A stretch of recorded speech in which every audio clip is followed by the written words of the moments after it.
I'm going to show you another option to be able to add in cardio, strength, and core as a combination together.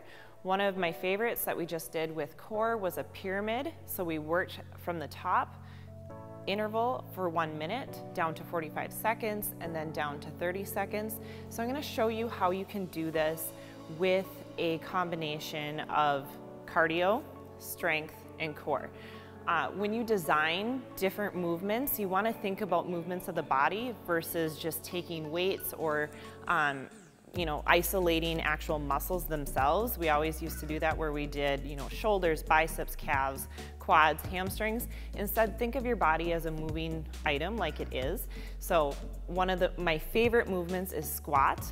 Another favorite movement is high knees, because those are functional movements that we actually use throughout the day, walking, running, sitting down in a chair, if you will. And then a core movement that I really love for isolations is plank. So that's what we're gonna go through today. And the way that I really like to design them is working through that cardio state first, then moving into that strength state, then moving into that core isolation or core strength movement. So today we're gonna go for high knees for our cardio, squat for our strength, and then a plank for core. And we're just gonna work through again. This is totally training your athletes or your fitness participants to be able to get through their workout, not only physically going through that movement, but also mentally. So as we go through, I'm gonna show you modifications. Modifications are great. Modifications are there for you to learn your strengths, learn your boundaries, and actually to increase your strengths.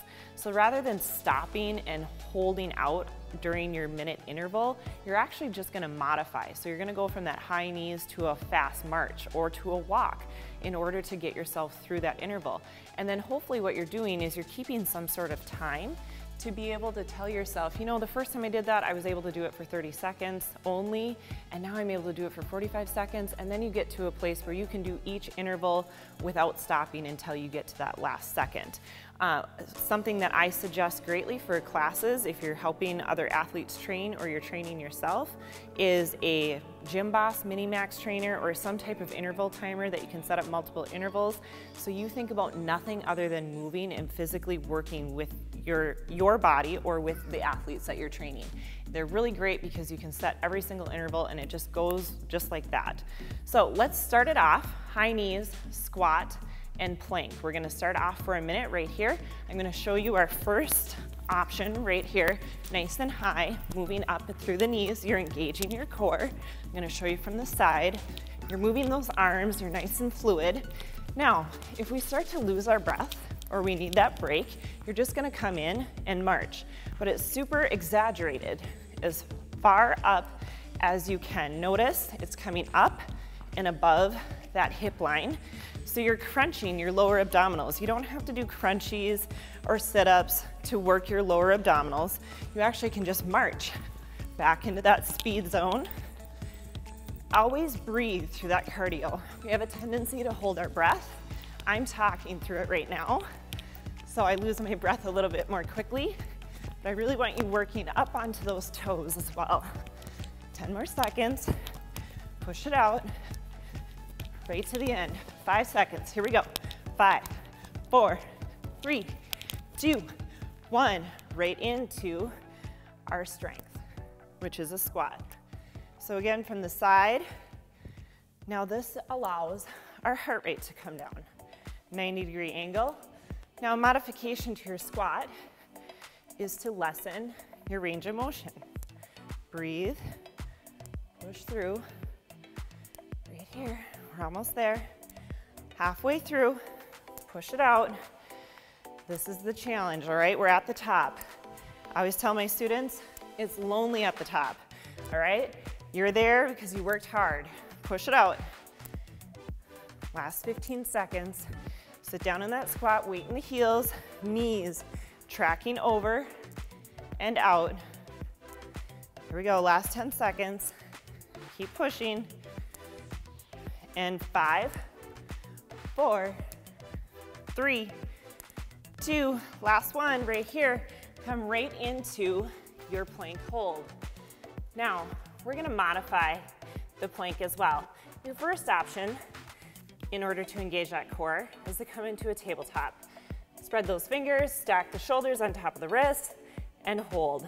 Your next modification is to come into knees.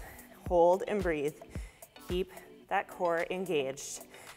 And then, of course, your highest progression is to come up on the toes. Now, if you're just getting yourself into the toe position, you can widen your base of support. The wider the feet, the more support, or bring them in for the greater challenge. Almost there. 15 seconds. Hold and breathe. Keep going. This is where that core stability comes in.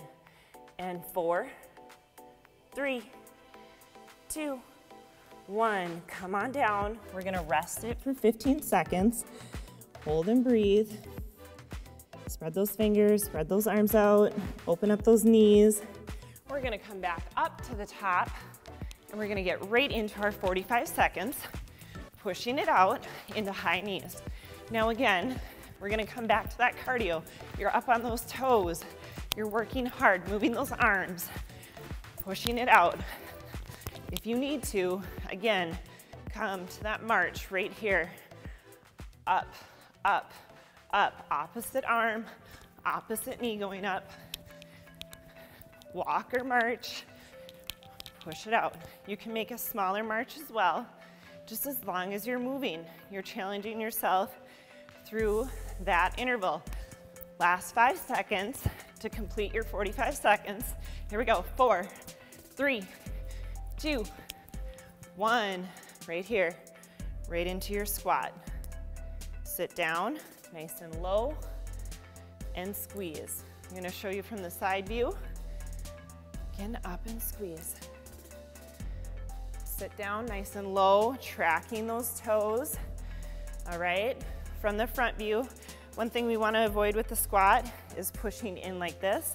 We wanna push out and track the knees to avoid that knee injury. 3, 2, 1.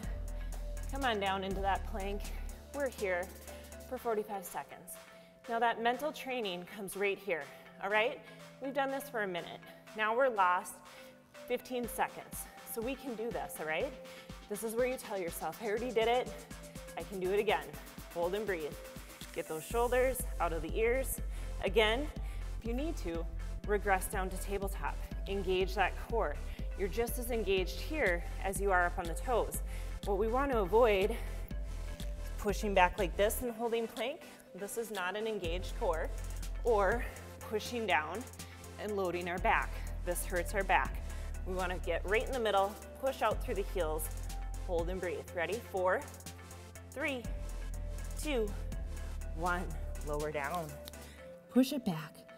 You definitely should be flowing through your breath. You're gonna feel that accelerated heart rate from the cardio. Now we're gonna go for 30 seconds. We're gonna get this done in a minute and a half. Right here, come in, high knees. Again from the side, push it out. This is gonna be nice and quick. This is nothing compared to that first set. March it out if you need to. On that last 30 seconds, I always tell everyone, this is your time to push it out. It's half the amount of time that you started with. Here we go, 3, 2, 1. Squat. Track those knees, sit down nice and low. This is where you challenge yourself. You get 1 inch lower than you had been. Keep that core engaged, sit down every time. Almost there. We're gonna go for 5 more squats. 5, 4, 3, 2, last one, down, 30 seconds. Come into your plank. Now, when you have something like our last move, a squat, and you still have your intervals, challenge yourself. How many reps are you gonna get in that interval? Keep pushing yourself to the limit, because you know you're gonna get that rest in the middle and at the end. Almost there. Keep holding, 10 seconds. Here we go. Hold and breathe. 5, 4, 3, 2, 1. Lower down. Push back. Take that moment to breathe. Now the great part about a pyramid that we just did, we had our cardio, strength, and core. So now, if we wanted to, we could make this either the 8.5-minute workout that it was. We want to have a minute rest always at the end of every single set, or after every single pyramid that we just completed. But now you could add on 3 more new moves like jumping jacks, reverse lunges, and push-ups, and you could end up having a 20-minute workout. Or you could take our core video and add the core video on to the beginning or the end, and you have a perfect 30-minute workout. It's really a great, versatile option to use a pyramid in this way.